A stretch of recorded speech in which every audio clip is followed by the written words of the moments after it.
from the Port of Vancouver USA. I'm excited to share with you our 2026 Port Report, showcasing our contributions to the region's economy in the past year. In 2025, the most common word in global trade was uncertainty, yet the port faced these challenges head-on and continued delivering positive economic benefits for our community. We broke ground on a new project that will support jobs and businesses in this region, forged a long-term agreement with a global partner, welcomed a first-of-its-kind training center for future maritime workers, and continued moving diverse cargoes that power, feed, and build communities across the globe. The key to these successes is a solid foundation built by the port team in a partnership with our valued tenants, dedicated labor partners, and incredible community. Here is our Chief Commercial Officer, Alex Strojan, to detail some of our 2025 highlights. Last spring, port team members and partners gathered at Berth 7 to break ground on a new project. By the end of this year, Vancouver will host the world's most state-of-the-art export facility to move a vital mineral known as soda ash. This new cargo has many important uses, from clean energy generation to healthcare. More than 3 million metric tons a year of U.S.-sourced soda ash will move through the port down the Columbia River and to markets around the globe. This venture solidifies our position as a leading global port on the U.S. West Coast. It's also a strong vote of confidence in the Columbia River system as a major import-export hub in global trade. The Columbia River is vital to this nation's economic security. It's America's #1 gateway for wheat and #2 gateway for corn and soy. It's a central corridor for automobiles, aluminum, and steel. It also moves components used in critical infrastructure. For example, in 2025, the port handled microchip fabrication equipment for a massive US-based project. Our federal, state, and local policymakers have been champions for maintaining this marine highway and will need their steadfast advocacy to ensure the Columbia River is a reliable artery for commerce in the years ahead. While the river flowed steady, 2025 was challenging for the maritime industry. New tariffs and trade policies, along with shifting trade alliances, created a turbulent landscape. Yet the port was a stabilizing force in the local economy in spite of these external headwinds. Whether facing the COVID pandemic a few years back or current trade turbulence, we have consistently maintained an aggressive focus on diversifying our lines of business. As a result, a range of cargo continued moving across our docks in 2025, leading to steady revenues for the year. Volumes of aluminum used in applications from aerospace to food storage increased in 2025. Massive equipment known as project cargo was up over the prior year. And our tenant, United Grain Corporation, exported the largest ever volume of American-grown grain in their long history at the port. Their ability to pivot in the face of retaliatory trade actions positioned them to create new markets and demonstrate incredible resilience during challenging circumstances. Many know us as the Port of Subaru. Foresters, Crosstreks, Outbacks, and other models continue to roll through the port and on to destinations throughout the United States. Last year, we forged an agreement with Subaru, extending its lease at the port through 2040. This arrangement will sustain local jobs and will also provide economic predictability in the years ahead despite future uncertainty. Our partnership with Subaru relies not only on the port's maritime advantages, but also on our industrial capabilities. Once the Subarus arrive via the Columbia River's deep water navigation channel, local workers install accessories on all the vehicles shipped here. Our region reaps the benefits of this activity. The transit and processing of these vehicles generates hundreds of good-paying jobs, wages spent in the local economy, and tax revenue for fire, police, and roads. In addition to Subarus and other cargo moving across our waterfront, we also remained a thriving hub for industrial activity in 2025. We're home to 50 tenant businesses engaged in everything from food processing to high-quality manufacturing. The value of operating out of the Port of Vancouver is more than our location and infrastructure. It's also in large part because of our region's skilled workforce.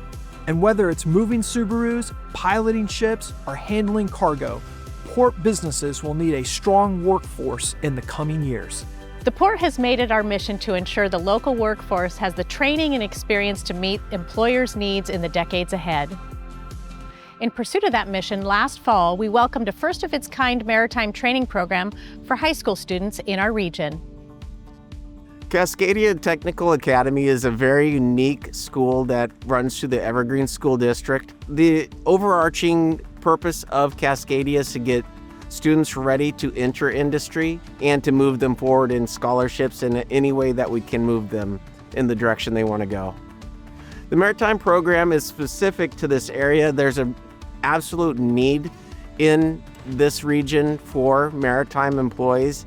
And this program was started to help meet that need and get students really aware of what is happening and what this maritime really even is. They came in not sure what maritime was, and they'll be leaving with ideas of what they can do in their future. There's thousands of jobs on this river right where we're standing. These jobs pay. It makes it a successful economy for Vancouver. It matters. So having Cascadia Tech come to the port is a great thing. One of the things that's really exciting for me is to see the young people have something to grab onto. As much as it matters to our industry to be successful here, it matters in the lives of these folks. I enrolled in the maritime program as I am very interested in maritime technology, and we have simulators, so we're learning how to operate larger vessels. So originally we made cardboard boats, then we got to working with wood. Eventually we used metal for some other basic things.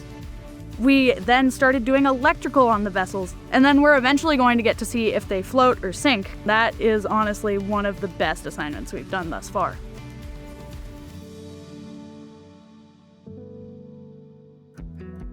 In 2025, progress continued here at the Port's birthplace, Terminal 1. Global AI platform provider ZoomInfo moved into its new state-of-the-art headquarters in July. Employees got a front-row view of the work happening on the waterfront. Crews were busy installing piles for the new Terminal 1 dock. Once complete, that structure will be the foundation for a future public market.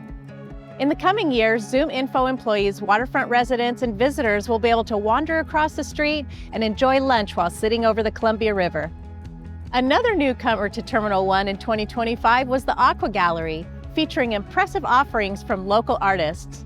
It's a fitting addition to an area that's transforming into a regional destination. Last year, the Port made progress in our efforts to be good neighbors and good stewards of public resources throughout our entire footprint. Our Community Fund program provided investments in 4 local organizations. These included a small business incubator and multiple tourism-focused events that boosted the local economy. We earned our 16th consecutive clean audit, affirming that the Port continues using public funds wisely. We also earned a very strong bond rating, which recognized our sound financial management practices and positions us to make public dollars go farther. Our amazing environmental and project teams continue guiding the Port forward on many fronts. We're ahead of schedule in meeting our goals for reducing carbon emissions, as outlined by our Climate Action Plan. Our Purple Martin nesting program set a new record with 92 hatches, up from 60 in 2024. Our project to extend the bike and pedestrian path along Lower River Road is underway. And we remain connected with Port District residents. We welcomed nearly 1,000 people to our free public tours and lectures in 2025. And many of you saw us at events across the community, including the Vancouver Farmers Market, National Night Out, and the Clark County Fair. We're excited for what's to come in 2026. The Port of Vancouver USA will become one of the nation's leading gateways for soda ash. We'll celebrate the first ever graduating class from Cascadia Tech Maritime Academy. Terminal 1 will continue to transform, offering new residential and retail options for locals and visitors. We'll have the leadership of a new Port Commissioner. Temple Lentz has joined the board for a 6-year term. She was elected to replace Jack Berkman, who decided to retire from public service after 35 years. And we will continue advocating for reliable navigation on the Columbia River, helping to serve American producers from all over Washington, the Midwest, and beyond. The cargo moving across our docks, industrial business activity, and progress at Terminal 1 means a lot to this region. In total, they help generate 20,000 local jobs and $2.9 billion in economic value to the region each year. The state of the Port of Vancouver USA is strong. We look forward to a productive and prosperous 2026 and beyond.